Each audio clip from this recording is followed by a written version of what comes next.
Hello friends.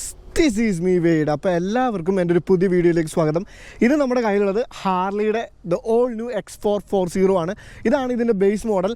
അതായത് 2,39,000 ഇതിൻ്റെ starting price variant എന്ന് പറയുന്നത്. അതുമാത്രമല്ല എന്നെ ഞെട്ടിച്ചോട്ടോ ഈ വണ്ടി. അതായത് ഒരു സർപ്രൈസിങ് എന്ന് പറഞ്ഞിട്ടുണ്ടെങ്കിൽ ശരിക്കും ഒന്ന് സർപ്രൈസ് ചെയ്യിച്ചു. അതായത് ലോങ് സ്ട്രോക്ക് വണ്ടികളോട് എപ്പോഴും ഇഷ്ടം കൂടുതലാണ്. കാരണം ടോർക്ക് ഉണ്ട്, ശരിക്കും നല്ല ടോർക്കുള്ള ഒരു എൻജിൻ ടൈപ്പാണ് ഈ ലോങ് സ്ട്രോക്ക് എൻജിനുകളൊക്കെ. അപ്പോൾ ഇതും അങ്ങനെ തന്നെയാണ്, അത്യാവശ്യം നല്ല ടോർക്കാണ്. അതായത് ടോർക്ക് ഓൺ ഡിമാൻഡ്, അതാണ് ഈ വണ്ടിയുടെ ഒരു ക്യാരക്ടർ. അപ്പോൾ നമ്മുടെ വണ്ടിയുടെ ലുക്കിനെ പറ്റി സംസാരിച്ച് കഴിഞ്ഞിട്ടുണ്ടെങ്കിൽ ഒബ്വിയസ്ലി അത്യാവശ്യം നല്ല റെട്രോ ആയിട്ടുള്ള ഒരു മോട്ടോർ സൈക്കിൾ. ചെറിയ ചില ആംഗിളിൽ ഭീകര ലുക്ക്. അതായത് ഈ വണ്ടി ഇങ്ങനെ കുറച്ചുകൂടി ചെരിച്ച് വെച്ച് നമ്മളൊരു ഫോട്ടോ എടുത്തപ്പോൾ ഭയങ്കര ലുക്കായിരുന്നു. പക്ഷേ ഏറ്റവും കൂടുതൽ ആൾക്കാർക്ക് ഒരു ഐസോറായി പോകണമെന്നതിൻ്റെ കാര്യം എന്ന് വെച്ചിട്ടുണ്ടെങ്കിൽ ഇതിൻ്റെ റിയർ സെക്ഷനാണ്. അവിടെ ഹാർലിയുടെ ബിഗർ മോട്ടോർ സൈക്കിളിനെ ഇൻസ്പയർ ചെയ്തിട്ട് ആ ഒരു രീതി വരുത്താൻ നോക്കിയതാണോ അല്ലെ വന്ന് പാളിപ്പോയതാണോ എന്നൊന്നും എനിക്കറിയില്ല. പക്ഷെ പുറകിലത്തെ ഒരു ഒരു ഒരു ഒരു ഒരു ലുക്ക് എന്ന് വെച്ചിട്ടുണ്ടെങ്കിൽ പലർക്കും ഒരു ഐസോറായിട്ട് തോന്നിയിട്ടുണ്ട്. എന്നെ സംബന്ധിച്ചിടത്തോളം ഞാൻ പുറകെ നോക്കാറില്ല. നമ്മളെ ഈ സൈഡ് മാത്രം കോൺസെൻട്രേറ്റ് ചെയ്തിട്ടുണ്ടെങ്കിൽ ഒരു അന്യായ റെട്രോ മോട്ടോർ സൈക്കിൾ ലുക്കാണ്. അപ്പോൾ ഫ്രണ്ടിൽ തന്നെ ഒബ്വിയസ്ലി എല്ലാ റെട്രോ മോട്ടോർ സൈക്കിളിലുള്ള ആ ഐക്കോണിക് റൗണ്ട് ഹെഡ്ലൈറ്റ് ഉണ്ട്. LEDs ആണ് വരുന്നത്, കണ്ടില്ലേ? പ്രൊജക്ടർ ലൈറ്റ്സും കാര്യങ്ങളൊക്കെ വരുന്നുണ്ട്. ഇവിടെ ഹാർലി ഡേവിഡ്സൺ ചെയ്തിട്ടുണ്ട്. പിന്നെ അതേപോലെ തന്നെ ഇൻഡിക്കേറ്റേഴ്സിൽ നമ്മൾ ഹാർലി ഡേവിഡ്സൻ്റെ ലോഗോയും കാര്യങ്ങളൊക്കെ കാണാം. പിന്നെ അതേപോലെ തന്നെ MRFൻ്റെ ടയേഴ്സാണ് വരുന്നത്, പിരലിയല്ല. പലരും നമ്മുടെ പഴയ ഇൻ്റർസെപ്റ്ററിനൊക്കെ വരുന്ന സ്റ്റോക്ക് ടയേഴ്സാണ് തെറ്റിയിരിക്കുന്നത്, പക്ഷേ MRF ആണ്. പിന്നെ അതേപോലെ തന്നെ ബിഗർ 320 mm ഡിസ്കും കാര്യങ്ങളൊക്കെ ഉണ്ട്. പിന്നെ എൻജിൻ 27 bhp അതേപോലെ തന്നെ 38 Nm of torque. And that's really good. അതായത് more than enough torque for our city rides. അതേപോലെ തന്നെ അത്യാവശ്യം നല്ല രീതിയിലൊരു ഒരു ഒരു ഒരു ഒരു വീക്കെൻഡ് ട്രിപ്സും കാര്യങ്ങളൊക്കെ ചെയ്യുന്ന ആൾക്ക് മോർ ദൻ ഇനഫ് ആയിട്ടുള്ളൊരു എഞ്ചിനാണ്. ഓയിൽ കൂൾഡ് എഞ്ചിനാണ്. പിന്നെ കാണാൻ തന്നെ ആ എഞ്ചിനിൽ തന്നെയുണ്ട് ഒരു റെട്രോയിസ്, ഭയങ്കര ഒരു റെട്രോയിസ് ചാമ്പ്. പിന്നെ അതേപോലെ തന്നെ ഒരു ലോങ്ങർ ആയിട്ടുള്ള ഒരു എക്സോസും കാര്യങ്ങളൊക്കെ കാണാം. പുറകിൽ നമുക്ക് ആ ഒരു ഡുവൽ ഷോക്ക് അബ്സോർബേഴ്സ് കാണാം. ഇതിൽ നമുക്കൊരു ഷോക്ക് അബ്സോർബർ എന്താ പറയുക, പെട്ടെന്ന് ബോട്ടം ഔട്ട് ആകാതിരിക്കാൻ ഒരു ബുഷും കാര്യങ്ങളൊക്കെ കൊടുത്തിട്ടുണ്ട്. That's good. പിന്നെ പുറകിലേക്ക് വന്നു കഴിഞ്ഞാൽ പിന്നെ വേറൊരു കാര്യം എന്ന് വെച്ചിട്ടുണ്ടെങ്കിൽ ഇതിന് അലോയ്സ് അല്ല വരുന്നത്, ഇത് സ്പോക്ക് വീൽസ് ആണ് വരുന്നത്. അൺസ്പ്രങ് മാസിച്ച്, പക്ഷേ അൺസ്പ്രങ് മാസിൻ്റെ കാര്യങ്ങളൊന്നും പറയാതിരിക്കുന്നതായിരിക്കും നല്ല. ബിക്കോസ് ഇറ്റ്സ് എന്താ പറയുക, ഒരു റെട്രോ മോട്ടോർ സൈക്കിൾ, ഒരു പ്രോപ്പർ ഒരു പെർഫോമൻസ് ഓറിയൻറ്റഡ് ആയിട്ടുള്ള ഹാൻഡ്ലിങ്ങിന്, പക്ഷേ still it handle so good. പിന്നെ അതുപോലെ തന്നെ പുറകിൽ വന്നാലും ഈ ആ ഒരു റെട്രോ ടൈപ്പ് നമുക്കൊരു ബ്രേക്ക് ലൈറ്റും കാര്യങ്ങളും ഇൻഡിക്കേറ്ററും കാര്യങ്ങളൊക്കെ കാണാം. പിന്നെ അതേപോലെ തന്നെ സീറ്റ് അത്യാവശ്യം നല്ല കംഫർട്ടബിൾ ആയിട്ടുള്ള സീറ്റാണ്. ഇത് കണ്ടോ, ഇപ്പോൾ ഷോർട്ട് റൈഡർ ആണെങ്കിൽ പോലും സീറ്റ് ഹൈറ്റ് 805 mm ആണ്. പക്ഷേ എനിക്ക് ടിപ് ടോ ആണ്, ഇച്ചിരി പാട് വരും. പക്ഷേ വെയിറ്റ് ഒന്നും ഫീൽ ചെയ്യണില്ല. 190 kg ആണ് ഇതിൻ്റെ വെറ്റ് വെയിറ്റ് വരുന്നത്. But still it's manageable. അതായത് നമുക്ക് ഭയങ്കര ഹെവി ആയിട്ടുള്ളൊരു മോട്ടോർ സൈക്കിൾ ഒന്നുമില്ല. നിങ്ങൾ ഹാർലി ഇതിന് ഒബ്വിയസ്ലി ഇതൊരു 440cc സിംഗിൾ സിലിണ്ടറാണ്. മറ്റേ ഹാർലീസിനെ പോലെ ഒരുപാട് വെയിറ്റ് ഒന്നും ഉണ്ടല്ല. പക്ഷേ 190 kg വെയിറ്റ് തോന്നിക്കുന്നുണ്ടെന്നുണ്ടെങ്കിൽ അത്രയില്ല. ആ 190 kg തോന്നിക്കില്ല. പിന്നെ അതേപോലെ തന്നെ സിംഗിൾ ഷാസിയാണ്, നമ്മളെ ബോൾട്ടോൺ സഫ്രെയിം ഒന്നുമില്ല. കണ്ടില്ല, ഇത് വെൽഡാണ് ചെയ്തേക്കുന്നത്. അപ്പോൾ ഇൻ കേസ് ഒരു ആക്സിഡൻ്റ് ഒക്കെ നടന്നു കഴിഞ്ഞാൽ നിങ്ങൾ ആ ഷാസി ബെൻഡായിട്ടുണ്ടെങ്കിൽ അത് മൊത്തത്തിലങ്ങ് മാറ്റേണ്ടി വരും. ഇപ്പോൾ നമ്മൾ ഡ്യൂക്കിലൊക്കെ കണ്ടിട്ടില്ല, അതൊരു ബോൾട്ടോൺ സഫ്രെയിം ഒക്കെയാണ് വരുന്നത്. അപ്പോൾ നമുക്ക് അത് മാത്രമായിട്ട് മാറ്റാം. ഇത് അതിന് പറ്റില്ല എന്നുള്ളൊരു കാര്യമാണ്. കാറ്റ് കൺവേർട്ടറൊക്കെ കാണാം, വളരെ വെൽ ഫിനിഷ്ഡ് കേട്ടോ. അതായത് ബ്യൂട്ടിഫുൾ ആയിട്ട് ഹാർലി ഇത് ചെയ്തിട്ടുണ്ട്. അത് മാത്രമല്ല, നമുക്ക് എല്ലാവർക്കും അറിയുന്ന പോലെ ഹീറോ ഹാർലിയുടെ കൊളാബറേഷനിൽ പിറന്ന ഒരു വണ്ടിയാണ്. ഈ ഒരു എൻജിൻ വെച്ചിട്ട് ഹീറോയുടെ കയ്യിൽ നിന്ന് ഒരു എക്സ്പൾസ് എല്ലാവർക്കും പ്രതീക്ഷിക്കാം. അത് വന്നു കഴിഞ്ഞാൽ that's gonna be something. Because ഈ എൻജിൻ്റെ ഒരു പെർഫോമൻസ് അല്ലെങ്കിൽ law and torque is really good. അതൊക്കെ ഓഫ് റോഡ്സിലൊക്കെ നല്ല രീതിയിൽ നമ്മൾ ഹെൽപ്പ് ചെയ്യും. പിന്നെ അതേപോലെ തന്നെ ഒരു സ്ക്രാംബ്ലർ മോഡലും നമുക്ക് പ്രതീക്ഷ എന്നൊക്കെയാണ് ഇവിടുന്ന് ആൾക്കാരുടെ കയ്യിൽ നിന്ന് ഞാൻ കട്ടെടുത്ത കാര്യങ്ങൾ. അപ്പോൾ സ്ക്രാംബ്ലറൊക്കെ നോക്കുന്നതാണെങ്കിൽ ഈ എൻജിൻ വെച്ചിട്ടൊരു scrambler will be a great scrambler. ശരിക്കും നമ്മുടെ എന്താ പറയുക, ഇപ്പോൾ ഉള്ളതിൽ വെച്ചിട്ട് ഒരു സ്ക്രാംബ്ലർ എന്ന് വിളിക്കാൻ പറ്റിയത് നമ്മുടെ ആ സ്ക്രാം 411 തന്നെ ഉള്ളൂ. ആ എൻജിൻ വെച്ചിട്ട് 452 വെച്ചിട്ട് വേറൊരു സ്ക്രാംബ്ലർ വരുന്നുണ്ടെന്നൊക്കെ പറയുന്നിട്ടുണ്ട്. പക്ഷേ വിത്ത് എ ലോങ് സ്ട്രോക്ക് കുറച്ചുകൂടി ഈസി ആയിട്ട് റൈഡറിന് നമുക്ക് ഓഫ് റോഡും കാര്യങ്ങളൊക്കെ ചെയ്യാൻ പറ്റും. പിന്നെ അതേപോലെ തന്നെ ഗ്രൗണ്ട് ക്ലിയറൻസ് ഒക്കെ 170 mm ആണ്.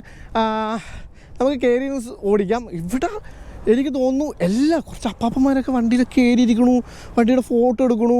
ഹാർലി ഡേവിഡ്സൺ എന്ന് വെച്ചാൽ ഭയങ്കര ഒരു വികാരമുണ്ട്. ഐ നെവർ തോട്ട് ദാറ്റ് ഹാർലിക്ക് ആ ഒരു ഒബ്വിയസ്ലി. പക്ഷേ എനിക്ക് തോന്നുന്നു നമ്മുടെ കുറച്ചൊന്നും മുന്നിലത്തെ ജനറേഷന് ഹാർലി എന്ന് പറഞ്ഞിട്ടുണ്ടെങ്കിൽ ഒരു നെഞ്ചെടുപ്പാണെന്ന് തോന്നുന്നു, just like royal Enfield. Anyways, നമുക്ക് കയറി ഇരുന്ന് കഴിഞ്ഞിട്ടുണ്ടെങ്കിൽ ഫീൽ ചെയ്യണ കാര്യം, അപ്പോൾ ജാക്കറ്റും കാര്യങ്ങളൊന്നും ഇട്ടിട്ടില്ല, ഗോയലാണ് ചില്ല് ചെയ്ത് ഓടിച്ചുകൊണ്ടിരിക്കുകയായിരുന്നു. പിന്നെ ഞാൻ വിചാരിച്ചു ഓക്കെ നമുക്ക് ചെയ്യാം, കാരണം ഇനി ഉച്ചയ്ക്ക് ശേഷം ഭയങ്കര ബിസി ആവും എന്നൊക്കെയാണ് പറഞ്ഞത് ഷെഡ്യൂൾ. അപ്പോൾ എനിവേയ്സ് വളരെ വെൽ ബിൽഡ് ആയിട്ടുള്ള സ്വിച്ച് ഗിയേഴ്സും കാര്യങ്ങളൊക്കെ. ഇതാണ് പാസ്, പിന്നെ അതുപോലെ തന്നെ നാവിഗേഷൻ ബട്ടൺസ് ആണ്, ഇൻഡിക്കേറ്റേഴ്സ്, ഹോൺ, പിന്നെ അതുപോലെ തന്നെ നമ്മൾ ഇൻഡിക്കേറ്റർ, പിന്നെ ഇവിടെ ഒരു ഹസാർഡും ഉണ്ട്.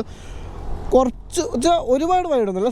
സാധാരണ ഹാർലി നല്ല വൈഡായിട്ടുള്ള ഹാൻഡിൽ ബാറാണ്. ഇത് കുറച്ചുകൂടി ഒരു അത്രയും വൈഡില്ല, കുറച്ചൊന്ന് ഒതുങ്ങിയ, കുറച്ചുകൂടി കംഫർട്ടബിൾ ആയിട്ടുള്ള, വളരെ കമാൻഡിങ് ആയിട്ടുള്ള, വളരെ കംഫർട്ടബിൾ ആയിട്ടുള്ള ഒരു പോസ്റ്ററാണ്. പിന്നെ നമുക്ക് ഓണാക്കിയാൽ നമുക്ക് ആ ഒരു TFT ഇത്ര ഉള്ളൂ കേട്ടോ. ഇത് മൊത്തത്തിൽ യൂസ് ചെയ്യണില്ല.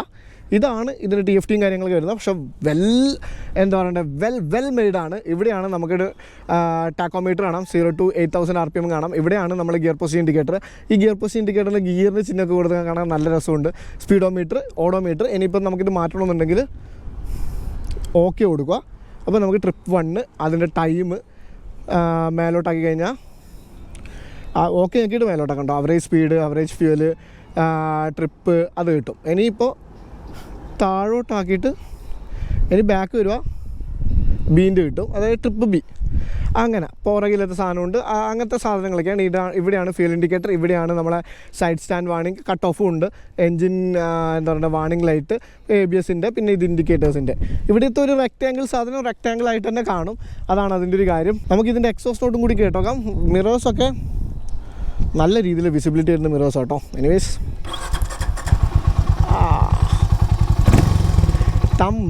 ടം ഹാർലി എനിക്ക് തോന്നുന്നു നല്ല രീതിയിൽ അവരുടെ എക്സോസ്റ്റ് നോട്ട് എപ്പോഴും ഇങ്ങനെ ഒരു ഗ്രൻഡ് ആയിട്ടുള്ള എക്സോസ്റ്റ് നോട്ടാണ്. അത് കീപ്പ് ചെയ്യാൻ അവർ കഷ്ടപ്പെട്ടിട്ടുണ്ട്.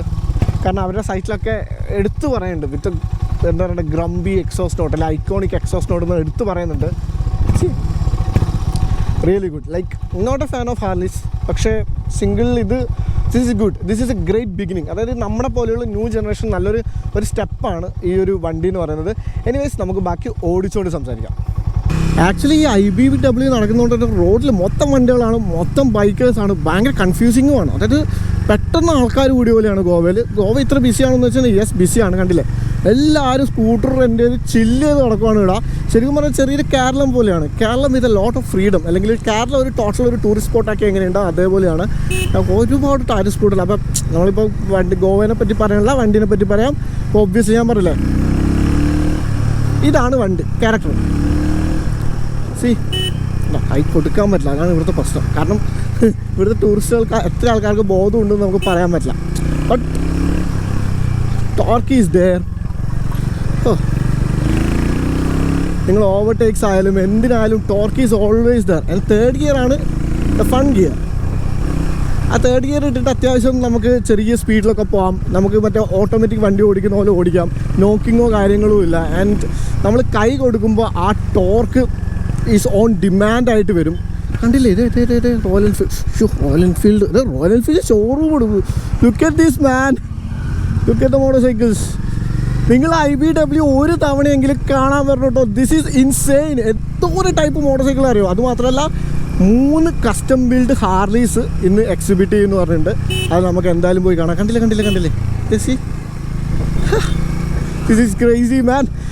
അപ്പോൾ അതാണ് എൻജിൻ്റെ ക്യാരക്ടർ, ടോർക്ക് ഓൺ ഡിമാൻഡ്. അതാണ് സിമ്പിൾ ആസ് ദാറ്റ്. വണ്ടി ഏത് RPM-ലും കൈ കൊടുക്കുമ്പോൾ എന്ന് വെച്ചിട്ടുണ്ടെങ്കിൽ ഭയങ്കര പഞ്ചിയായിട്ട് വണ്ടി കയറിപ്പോവും. And I like it. അതായത് എല്ലാവർക്കും ഇഷ്ടമുള്ളൊരു കാര്യമാണ് ടോർക്ക് ഓൺ ഡിമാൻഡ് ആയിട്ടുള്ള വണ്ടി. And it delivers really well. അപ്പോൾ അതാണ് ക്യാരക്ടറിൻ്റെ കാര്യം. പെട്ടെന്ന് പറയാം, കാരണം 29% കോപ്പറേറ്റ് ചാർജുള്ളൂ. പിന്നെ അതേപോലെ തന്നെ എടുത്തു പറയേണ്ട കാര്യം വണ്ടിയുടെ റിഫൈൻമെൻ്റ് ആണ്. ശരിക്കും ഹാർലി ഹീറോ കൊളാബറേഷനിലാണ് ഇത് പറഞ്ഞത്. വൺ റിഫൈൻഡ് ആട്ടോ. നിങ്ങൾ ഹാർലിയുടെ വണ്ടികൾക്ക് ഓടിച്ചാൽ അറിയാം അത് അത്യാവശ്യം വൈബ്രേഷനും കാര്യങ്ങളൊക്കെ ഉണ്ടാവും. പക്ഷേ this is sweet man, this is so sweet. ആ തമ്പ് കിട്ടുന്നുള്ളൂ, തമ്പിൻ്റെ ഒരു ഡ്രെന്നുള്ളൊരു വൈബ്രേഷൻ കിട്ടുന്നുള്ളൂ. അല്ലാണ്ട് പക്ഷേ മറ്റേ പഴയ റോയൽ എൻഫീൽഡിൻ്റെ ഒരു വൈബ്രേഷൻ ഒന്നുമില്ലേ, അതൊന്നും ഇതിനില്ല. ഇത് വളരെ ലോ കംപ്രഷൻ റേഷ്യോ ഉള്ളൊരു വണ്ടിയാണ്. 9.5:1 ആണ്. ഒരുപാട് പണിയെടുക്കാതെ എഞ്ചിനാണ്. 8000 വരെ RPM ഒക്കെ ഉള്ളൂ. നമ്മളിപ്പോൾ 8000 6000 ശരിക്കും 6000 to 8000 ശരിക്കും ഒരു വൈബ്രേഷൻ അറിഞ്ഞു തുടങ്ങും. Vibration is all around. പക്ഷേ അത് 6000 വെച്ചാൽ ആ ഒരു 6 to 8 ഒന്നുമില്ല, പവറൊന്നുമില്ല. ശരിക്കും ലോ ടു മിഡ് എൻഡാണ് ഇതിൻ്റെ ട്യൂണിങ് മൊത്തം കിടക്കുന്നത്. ആ ഒരു സ്വീറ്റ് സ്പോട്ട് അവിടെ. അപ്പോൾ എനിക്ക് തോന്നുന്നില്ല ആരും അങ്ങനെ പുഷ് ചെയ്ത് ഓടിക്കുമെന്ന്. പക്ഷേ ആ ഒരു പുഷ് ചെയ്ത് കഴിഞ്ഞാൽ നിങ്ങൾ ആ 6 to 8 വൈബ്രേഷൻ കാര്യങ്ങളൊക്കെ കിട്ടും. പിന്നെ ഒബ്വിയസ്ലി ക്ലച്ചൊക്കെ വളരെ ലൈറ്റാട്ടോ. ഗിയർ ബോക്സാണ് വളരെ സ്ലിക്കാണ്. എവിടെ എനിക്കൊരു ഫോൾസ് ന്യൂട്രോ അല്ല ഒരു കാര്യങ്ങളും കിട്ടിയിട്ടില്ല. വളരെ സ്ലിക്കായിട്ട് നമുക്ക് ഗിയർ ഷിഫ്റ്റും കാര്യങ്ങളൊക്കെ ചെയ്യാൻ പറ്റും. സിറ്റി അതാണ്, this is a perfect motorcycle for city riding man. അതായത് മീറ്റിയർ ഭയങ്കര കംഫർട്ടബിൾ ആയിട്ടിരുന്ന് ഓടിക്കാൻ പറ്റിയൊരു വണ്ടിയായിരുന്നു. ഞാൻ പറഞ്ഞായിരുന്നു റിവ്യൂവിൽ, അതേപോലൊരു മോട്ടോർ സൈക്കിൾ കേട്ടോ. പക്ഷേ city cruiser and weekend tour, അതാണ് എനിക്ക് പറയാനുള്ളത്. ഇതിൽ ക്രൂസർ എന്നല്ല റോഡ്സ്റ്റർ ആയിട്ട് തന്നെയാണ് ഇവർ അവതരിപ്പിച്ചിട്ടുള്ളത്. എനിക്ക് തോന്നുന്നത് നമ്മൾ ഏതോ ഒരു സിറ്റിയിലേക്കാണ് കയറിയത്. പിന്നെ ഒബ്വിയസ്ലി അടുത്ത കാര്യം എന്ന് വെച്ചിട്ടുണ്ടെങ്കിൽ ഹീറ്റ് ഉണ്ടോയെന്നാണ്. ഒരു 440cc ലോങ് സ്ട്രോക്ക് എഞ്ചിനാണ്, oil കൂൾഡാണ്.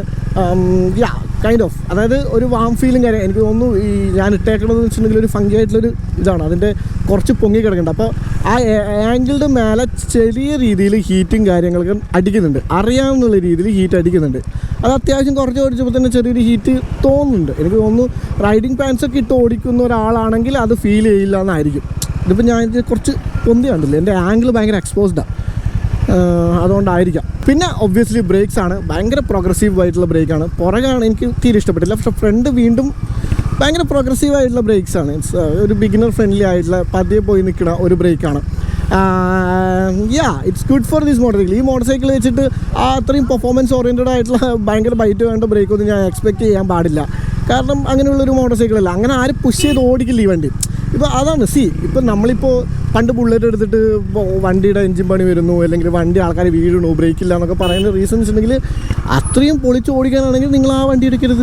U should have gone for something a bit more performance oriented. Bullet ആയാലും ഇതായാലും ഒക്കെ ഭയങ്കര റിലാക്സ്ഡ് ആയിട്ട് ഇരുന്നിട്ട് റൈഡ് എൻജോയ് ചെയ്യണം. വെച്ചാൽ it's all about the journey എന്നുള്ള മോട്ടോർ സൈക്കിളാണ്. അതുകൊണ്ട് തന്നെ ആ ബ്രേക്കിൽ ഞാൻ കുറ്റം പറയുന്നില്ല, പക്ഷേ കുറച്ചുകൂടി പ്രോഗ്രസീവ് ആയിട്ടുള്ള ബ്രേക്സാണ്. അപ്പോൾ നിങ്ങൾ ഇതിനേക്കാളും നല്ല ബ്രേക്ക് പിടിച്ച് ഇത് പിടിക്കുമ്പോൾ ചിലപ്പോൾ നിങ്ങൾക്ക് അയ്യോ എന്ന് തോന്നും. പക്ഷേ it's good for this motorcycle. ഇത്രയും വെയിറ്റ് ഉള്ള 190 കിലോഗ്രാമും കൂടി ഇല്ലല്ലേ.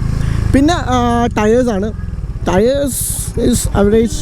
പിരലിയുടെ ലുക്ക് ഉണ്ടെങ്കിൽ പിരലിയുടെ ലുക്ക് മാത്രമേ ഉള്ളൂ. MRFs ആണ്. 19ഉം അതേപോലെ തന്നെ 18ഉം 17ഉമാണ് ടയേഴ്സ് വരുന്നത്. പുറകിൽ നിങ്ങൾക്ക് ഏത് ടയറും കിട്ടും, പക്ഷേ ഫ്രണ്ടിൽ 18 ഇഞ്ചസ് കിട്ടാൻ നിങ്ങൾ പാടുപെടും. എനിക്ക് തോന്നുന്നു there is only one option right now. Better ആയിട്ടുള്ളൊരു ടയർ എന്ന് വെച്ചിട്ടുണ്ടെങ്കിൽ നമ്മുടെ വെഡസ്ട്രെയിനാണ്. കുറച്ചൊരു സോഫ്റ്റ്വെയർ കോമ്പൗണ്ടാണ്, പക്ഷേ അതിന് 18 ഇതാണ് വരുന്നത്. നമ്മുടെ പുതിയ GTക്കും ഇൻ്റർസെപ്റ്ററിനൊക്കെ വരുന്ന ടയർ. അതാണ് കാര്യം. ശരി, എങ്ങോട്ടായിരുന്നു ഇപ്പോൾ അല്ലേ, നേരെയായിരിക്കും. അപ്പോൾ അതാണ് അതിൻ്റെ ഒരു കാര്യം. ആ ടയർ എടുക്കേണ്ടി വരും. അപ്പോൾ എടുക്കുമ്പോൾ എപ്പോഴും പാരായിട്ട് എടുക്കണമല്ലോ. അപ്പോൾ ടയർ ഇച്ചിരി കിട്ടാൻ പാടുപെടുമായിരിക്കും നിങ്ങൾ. പക്ഷേ ഈ MRF ടയർ മാർക്കറ്റിൽ ഇറങ്ങുമെന്നൊക്കെയാണ് പറയണത്. Let's see. സസ്പെൻഷൻ്റെ കാര്യം പറഞ്ഞാലും സെയിം കാര്യം തന്നെയാണ്. ഭയങ്കര അതായത് പറഞ്ഞു, ഈ വണ്ടി ടോട്ടൽ ഒരു കംഫോർട്ടബിൾ ആയിട്ടുള്ളൊരു വണ്ടിയാണ്. അതായത് കംഫോർട്ട് മാക്സിമൈസ് ചെയ്ത വണ്ടിയാണ്. ഇത് കണ്ടുകൊണ്ട് ഈ ഗോഡ പ്രശ്നം വെച്ചാൽ പട്ടികളൊക്കെ പതിയെ ഓടിക്കും. അപ്പോൾ അതാണ് ഞാൻ സസ്പെൻഷൻ്റെ കാര്യം പറയാൻ മറന്നുപോയത്. അതായത് ഫുൾ സ്ട്രെയിറ്റ് റോഡ്സ് ആയിരുന്നു. ഇവിടെ അങ്ങനെ ഗാർഡ് റോഡ്സ് 200 കിലോമീറ്റർ ഓടിച്ചത് എല്ലാം ഒന്നിലെ പൊട്ടിപ്പൊളിച്ച റോഡ്, അല്ലേ നേരെയുള്ള റോഡ്. ഇതാണ് അവസ്ഥയുണ്ടായത്. പക്ഷേ നമ്മൾ ഇത്രയും ബമ്പി ആയിട്ടുള്ള റോഡിലൂടെ പോകുമ്പോഴൊക്കെ ഭയങ്കര കംഫർട്ടബിൾ ഫീലാണ്. അതായത് നമ്മൾ ശരിക്കും ഒരു സ്വീറ്റ് ആയിട്ടുള്ളൊരു റൈഡ് പോണ പോലത്തെ ഒരു ഫീലാണ്. അപ്പോൾ ആ ഒരു കാര്യത്തിൽ അപ്പോൾ കംഫോർട്ട് നോക്കുകയാണെങ്കിൽ I think this is A bit more comfortable than the CBRS 350. ആ ഒരു കാര്യം.